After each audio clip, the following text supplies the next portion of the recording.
नमस्कार किसान भाइयों, फार्मिंग दुनिया चैनल पे आपका स्वागत है। यदि आप अच्छी मार्केट रिसर्च करके फूल गोभी लगाते हैं अगस्त सितंबर में, तो आप 1 एकड़ से कम 1 लाख से 3 लाख रुपया तक कमा सकते हैं, वो भी 60 से 80 दिन में।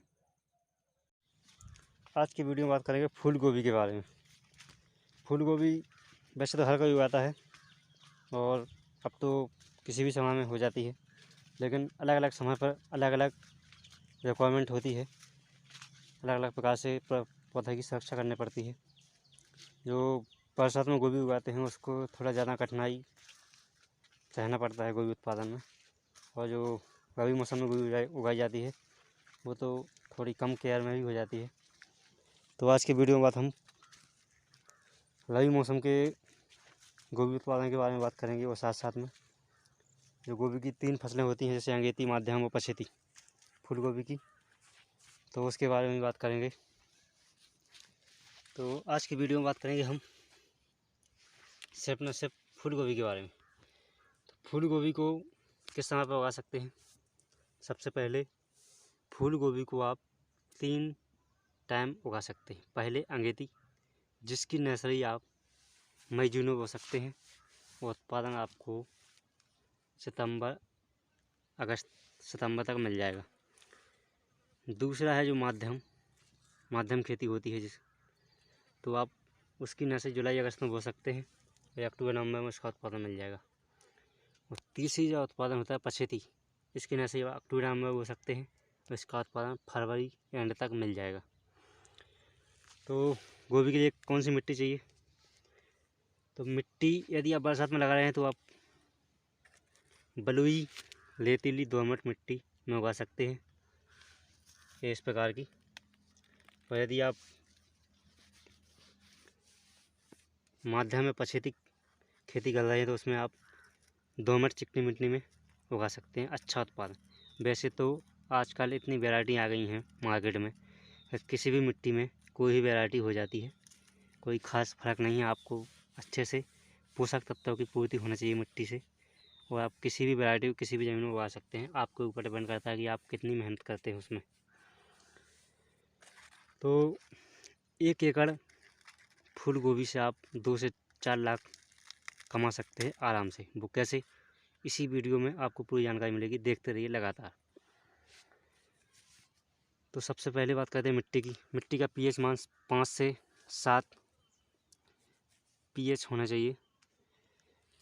जो आप मिट्टी परीक्षण करवाते हो उसमें आता है पीएच मान, तो 5 से 7 के बीच में होना चाहिए। आप उसमें किसी भी प्रकार की मिट्टी में उगा सकते हैं।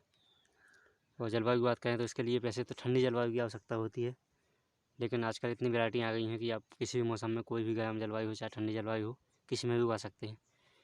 तापमान की बात करें तो गोभी के लिए 20 से 35 के बीच में तापमान रहता है, तब अच्छी फसल होती है गोभी की।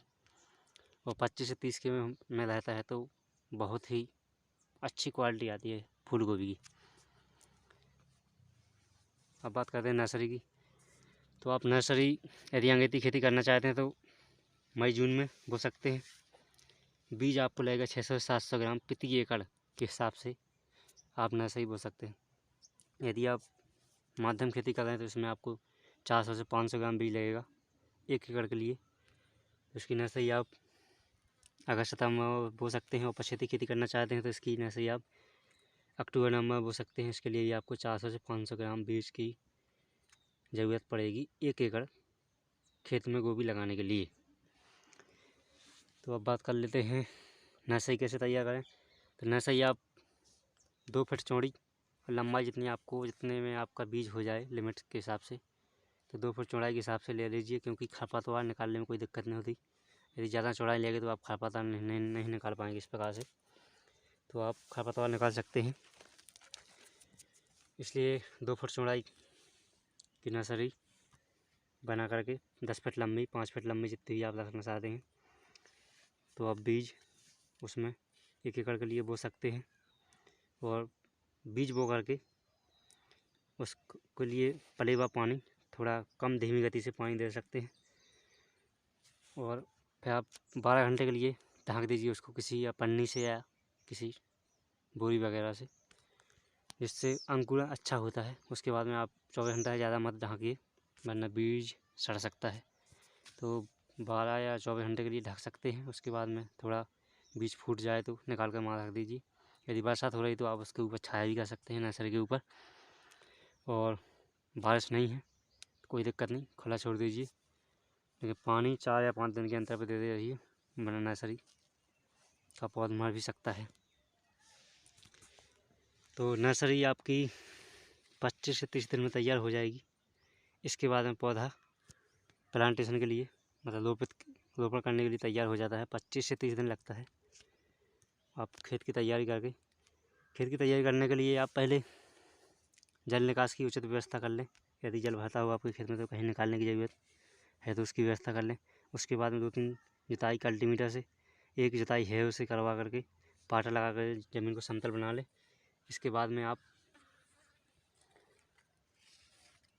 उसमें उर्वरक की मात्रा भी मिला सकते हैं आखिरी जुताई पर। उर्वरक के लिए आपको 120 किलो नाइट्रोजन लेना है, जिसकी आधी मात्रा आखिरी जुताई में 60 किलो नाइट्रोजन और 80 किलो फास्फोरस और 40 किलो पोटास आपको आखिरी जुताई में खेत में मिला देना है, बो देना है। और उसके बाद में आखिरी जुताई करके, जिससे पूरा उर्वरक पूरे खेत में मिल जाए। तो वो करके आप नाली बना सकते हैं, या 60 सेंटीमीटर चौड़ाई और 60 सेंटीमीटर लंबाई के हिसाब से, ये 60 सेंटीमीटर डिस्टेंस रखना है। 60 बाई 45 का रख सकते हैं आप अंगेती में, और पछेती है तो 45 बाई 45 का, और माध्यम है तो 45 गुणे 60 सेंटीमीटर का डिस्टेंस रख सकते हैं। पौधा से पौधे की दूरी वो आप प्लांटेशन कर सकते हैं। इसके बाद में आप प्लांटेशन के बाद एक बात ध्यान रखिए कि सिंचाई आपको परिवार विधि से ही करना है। यदि ड्रिप विधि है तो बात ही अलग है, लेकिन नहीं है तो परिवार विधि से कर दीजिए, जिससे पौधा जड़ तुरंत पकड़ ले। वरना गर्मियों में ऐसी समस्या होती है कि पौधा सूख भी जाते हैं कई बार, यदि सिंचाई अच्छे से नहीं हुई है तो। और माध्यम में पछेती यदि आप खेती कर रहे हैं तो उसमें तो आप सिंचाई 10 घंटे बाद भी कर सकते हैं, लेकिन सिंचाई तुरंत लगाने के बाद तुरंत कर दीजिए। पौधा जैसा आपने उखाड़ा है वैसा ही खड़ा रहेगा। इसके बाद में आप 20 से 25 दिन में खरपतवार निकाल सकते हैं इस प्रकार से। और यदि आपकी फसल 30 से 35 दिन की हो जाए तो आप उसकी गुड़ाई कर सकते हैं और मिट्टी चढ़ा सकते हैं पेड़ के पास में, क्योंकि जो जड़ें होती हैं पेड़ की, इसको आप इस प्रकार से ढक सकते हैं, इस प्रकार से मिट्टी चढ़ा करके, तो अच्छा फूल निकलता है। यदि आप मिट्टी चढ़ा देंगे पेड़ पर तो इसकी क्वालिटी और बढ़ जाएगी और उत्पादन आपका 200-300 ग्राम का फूल और ज़्यादा बढ़ सकता है। तो आप गुड़ाई करके इसकी मिट्टी चढ़ा दीजिए। इसके बाद में बात आती है कीट। गोभी में वैसे 4-5 कीट लगते हैं। एक तो तम्बाकू की इल्ली हो गई, और दूसरा कटुआ इल्ली होती है, तीसरा हरा पतंगा होता है जो पत्ते के नीचे लगता है। तो आप 3-4 प्रकार के कीट लगते हैं, तो इसमें आप मार्केट में जाइए और साइफरमेथ्रिन या इसके अलावा भी कोई दवा हो, मार्केट में मिल जाती हैं, बहुत सी दवाएं हैं। तो आप मेलाथियन या साइफरमेथ्रिन या डेल्टामेथ्रिन या टाइजोफास या प्रोफेनोफॉस, इसमें से किसी का भी स्प्रे कर दीजिए, कोई भी कीट के लिए ख़त्म हो जाएगा। जो हरा पतंगा है इसके लिए आप इमिडाक्लोपीड का स्प्रे कर सकते हैं, तो वो नष्ट हो जाएगा। इसके बाद में यदि आप रासायनिक नहीं डालना चाहते हैं तो जैविक तरीका है जो कि पौधे के लिए भी सही होता है और अपने पर्यावरण के लिए और स्वास्थ्य के लिए भी ठीक होता है। तो आप नीम का तेल का स्प्रे कर सकते हैं। प्रति पंप 15 लीटर पानी में आप 10 ml नीम का तेल मिला करके स्प्रे कर सकते हैं। शुरू से ही करते रहिए तो ये समस्या नहीं आएगी। और यदि लोग की बात करें तो गोभी में बरसात में नमी ज़्यादा रहती है तो लोगों का अटैक ज़्यादा होता है। तो इसमें आप आध गलन 1-2 को लगता है, जो यहाँ से पौधा गल जाता है पेड़ से और सूख जाता है। इसके बाद लाल सड़न लगता है, जो पौधे के अंदर लाल लाल सड़ जाता है। और एक झुलसा रोग आता है इसमें एक फंगस लग जाती है पेड़ पर, तो पूरा पौधा सूख जाता है। और एक तो हम लोग गोभी के रोग और कीटों के बारे में किसी और दूसरे वीडियो में बात करेंगे। चैनल को जरूर सब्सक्राइब कर लें, क्योंकि वो वीडियो जल्दी आने वाला है। चलिए अब बात करते हैं परफेक्ट की। 1 एकड़ में कितना परफेक्ट होता है? तो 1 एकड़ में लगभग 18,000 से 20,000 पौधे लगते हैं।